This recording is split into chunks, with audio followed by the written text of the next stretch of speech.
আমার মালিকের নাম গভীর রজনীতে জেগে আল্লাহ আল্লাহ আল্লাহ করা যার তার দ্বারা সম্ভব না। আমার মালিক যার কণ্ঠে তার নাম শুনতে চান, কেবল সেই গভীর রজনীতে মালিকের নাম নিতে পারে, ঠিক কি ঠিক না? আসসালামু আলাইকুম আল কারীমে স্বাগতম।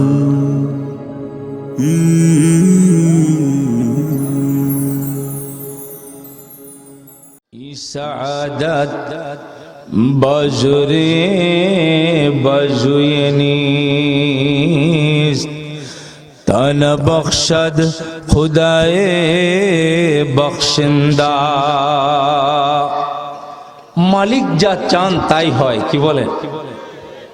এর বাইরে হয় না। মালিক যার ব্যাপারে চান, সুবহানাল্লাহ। আজকের পৃথিবীতে কত মানুষ, অসংখ্য অগণিত মানুষের ভেতরে কত ধর্মমত রয়েছে। সৈয়দ আবুল হাসান আলী নদভী রহমতুল্লাহি আলাইহি এক জায়গায় লিখছেন, পৃথিবীতে ধর্মমতের সংখ্যা প্রায় ৩০০। এই ৩০০র মতো ধর্মমতের মধ্যে একমাত্র ধর্ম, আল্লাহ তাআলার কাছে মনোনীত ধর্ম,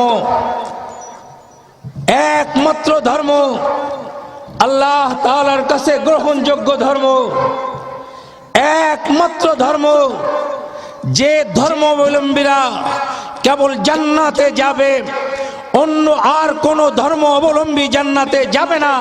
সেই ধর্মের নাম কি বলুন তো? এই ধর্মে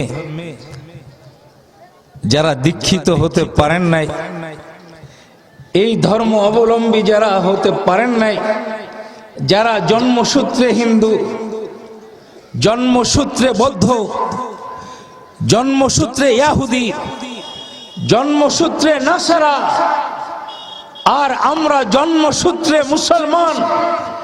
আমাদেরকে জন্মসূত্রে মুসলমান কে বানিয়েছেন? চিৎকার করে বলুন কে? সুবহানাল্লাহ। ইহদিল্লাহু লিনূরিহি মান ইয়াশা। প্যারে রসূল, প্যারে হাবিব, আকায়ে নামদার, তাজদার মদিনা, আহমদ মুস্তফা, মোহাম্মদ মুস্তফা, জনাবে নবী করিম সাল্লাল্লাহু আলাইহি ওয়াসাল্লাম নিজে প্রিয় চাচার শিয়রে বারবার বারবার যখন চাচা জানকে বললেন ঈমান আনার জন্য, আল্লাহ চাচা জানের ঈমান নসিব হইল না, নসিব হয় নাই। বরং বারবার বলার পর আমার মালিকের পক্ষ থেকে জানিয়ে দেওয়া হলো, ইন্নাকা লা তাহদি মান আহবাবতা। আমার হাবিব রে, আপনি ভালোবাসলে ঈমানওয়ালা বানাইতে পারেন না। ঈমানওয়ালা, ঈমানওয়ালা কে বানান? আরো জোরে চিৎকার করে বলুন কে? ঈমানওয়ালা বানানো আর কারোর হাতে না, আদমের হাতে না, শীসের হাতে না, নূহের হাতে না, ইব্রাহিমের হাতে না, মুসার হাতে না, ঈসার হাতে না, এমনকি আল্লাহর হাবিব, প্রিয়তম হাবিব জনাবে নবী করিম সাল্লাল্লাহু আলাইহি ওয়াসাল্লামের হাতেও না। ঈমানওয়ালা বানানো আমার মালিকের জিম্মা। তো মালিক আমাকে আর আপনাকে ঈমানওয়ালা বানাইলেন। কেবল এই শুকর সারা জীবন যদি আমি আর আপনি করি সিজদায় পড়ে, তাহলেও কি শেষ করতে পারবো?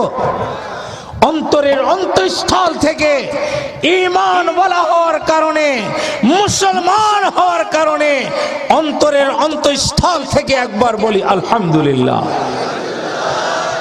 ভাই তৌফিক কেমন জিনিস বলতে মনে চাচ্ছে, আপনাদের কি কষ্ট হবে? বলতে মনে চাচ্ছে ছোট্ট একটা ঘটনা। দারুল উলুম দেওবন্দের সুদীর্ঘ 60 বছরের প্রিন্সিপাল, মুহতামিম, দার্শনিক আলেম, পৃথিবী খ্যাত আলেম হযরত কারি তৈয়ব রহমতুল্লাহি আলাইহি লিখেছেন, ওনার ছোট্ট একটা ঘটনা বলছি, তৌফিক কি এটা বুঝে আসবে। উনি লিখেন যে এক শিল্পপতি তার এক কর্মচারীকে নিয়ে মার্কেটিং এ গিয়েছে, অনেক কেনাকাটা করেছে। বিকেলবেলা যখন ফিরছেন তখন মাগরিবের আজান হয়ে গেছে। ওই কর্মচারী বলছেন যে সাহেব, আমি আগে নামাজ পড়ব, এরপরে বাড়ি যাওয়া, নামাজ বাদ দিয়া আমি কোনো কিছুই করব না। সাহেব বলে, এত মাল নিয়ে আমি কোথায় যাব? তুমি চলো বাড়ি যাবে, তারপরে নামাজ পড়বে। সে বলে, সাহেব হবে না, আগে নামাজ এরপরে সব কাজ। ও ভাই সত্যি করে বলুন তো, একজন বেনামাজির নামাজ পড়াটা যত কষ্ট, একজন নামাজির নামাজ ছেড়ে দেওয়া কি তার চেয়ে অনেক কষ্ট না? একজন নামাজি মানুষ যতক্ষণ নামাজ পড়তে না পারে তার শরীরের ভেতরে এক জ্বালা যন্ত্রণা, এক অস্বস্তি সৃষ্টি হয়। আজকে আমরা আসরের নামাজ পড়ার জন্য কি যে অবস্থা আমাদের সৃষ্টি হয়েছে, মসজিদ দেখি না। এরপরে এক ফ্যাক্টরির গেটে গিয়ে দারোয়ানকে বললাম, ভাই একটু নামাজ পড়বো। সে বলল যে আমি অনুমতি নিয়ে আসি। এই বেচারা অসহায় কি আর করবে, ভিতরের থেকে এসে বলল, সামনে বাজার আছে, ওইখানে মসজিদ আছে, আল্লাহর কাছে সাহায্য চাইলাম, তো আলহামদুলিল্লাহ পারছি ঠিক মতো নামাজ পড়তে। এই নামাজ না পড়া অবস্থায় গাড়ির ভিতরে কোনো শান্তি নাই, নামাজ যতক্ষণ পর্যন্ত পড়া সম্ভব না হয়। কি বলেন একজন নামাজি মানুষের হাল? কি বলেন? এরকম না? এরকম। বেনামাজির নামাজ পড়ার চাইতে নামাজির নামাজ ছেড়ে দেওয়া অনেক কষ্ট।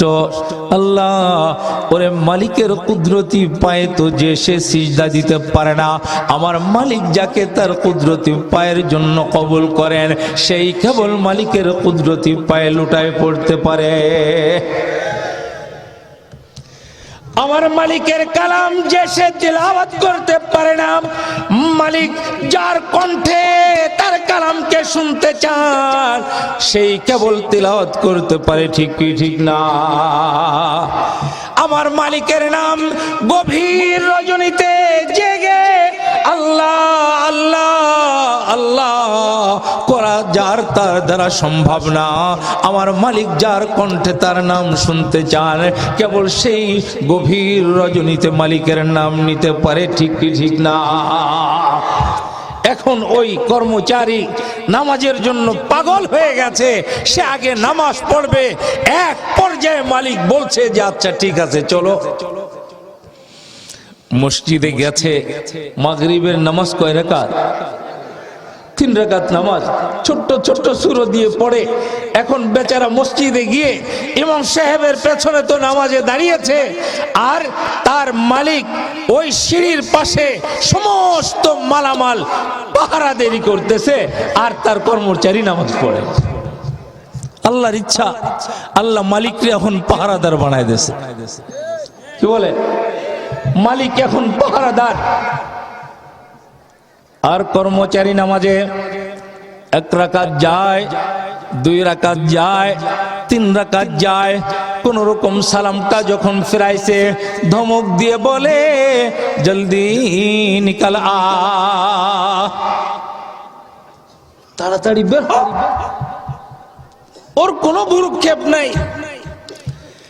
এরপরে সুন্নাতে দাঁড়িয়েছেন, সুন্নাতের পরে একে একে নফল নামাজ শেষ করার পরে যখন বের হয়েছে, এবার মালিক বলে, তুই আমার কর্মচারী, আমি তোকে নামাজ পড়ার সুযোগ করে দিলাম, এরপরে তুই এতক্ষণ পর্যন্ত মসজিদে থাকলি, বারবার তোকে বের হইতে বললাম, তুই বের হলি না, কারণটা কি বলতো? সে বলে, ও সাহেব, আপনি আমাকে বের হইতে বলেন আর সে আমাকে বের হইতে দেয় না। সে আমাকে বের হইতে দেয় না। মনে পড়লো এই আমাদের এই অঞ্চলের কৃতি সন্তান, সমগ্র বাংলার এক শ্রেষ্ঠ মুহাদ্দিস ছিলেন শাইখুল আরব ওয়াল আজম, শাইখুল ইসলাম হযরত হুসাইন আহমদ মাদানী রহমতুল্লাহি আলাইহির অন্যতম ছাত্র আল্লামা কাজী মুতাসিম বিল্লাহ রহমতুল্লাহি আলাইহি। আপনারা নাম শুনেন না ওনার? উনি অসুস্থ হয়ে পিজি হাসপাতালে, ডাক্তাররা নিষেধ করেছেন, কোনো নাড়াচড়া করা যাবে না, উঠা যাবে না। ওনার খেদমতে ছিলেন আমাদের সিনিয়র ভাই শাহাদাত হোসেন সাজু, নাটোরে বাড়ি। শাহাদাত ভাই ওনার খেদমতে রাত যখন গভীর হয়েছে তখন ডাকতে আরম্ভ করেছে, সাজু সাজু, ওরা যেন দেখে না ফেলে, ওরা আমাকে উঠতে বারণ করেছে, কিন্তু আমার মাহবুব আমাকে জাগায় তুলতেছে। বলছিলাম, কে নামাজ পড়ায়? কে নামাজ পড়ায়? কে রুকু দেওয়ায়? কে সিজদা দেওয়ায়? কে তিলাওয়াত করায়? কে জিকির করায়? কে তার নাম নেওয়ায়? কে দোয়া করার তৌফিক দেয়? কে এখানে আসার তৌফিক দিয়েছে? চিৎকার করে বলুন, কে? সম্মানিত ভাইরা, মালিক শুনে খুব রাগ হয়েছে।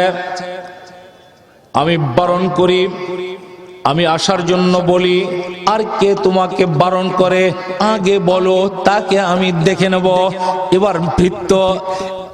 এবার কর্মচারীর ভাষাটা শোনেন, বড় শোনার মতো কথা। কর্মচারী বলেন এই কথা,